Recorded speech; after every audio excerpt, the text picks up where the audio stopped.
Mừng năm mới. Đâu đâu đâu. Ui giời.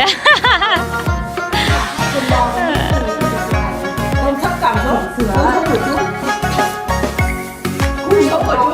cười bình thường mà. Ôi rồi ôi, nồi bánh chưng. Tranh thủ nồi bánh chưng đi qua. Đâu, cười như thế nào. Úi giời ơi. Đâu kiểu. Hello, nào, ba. Rồi.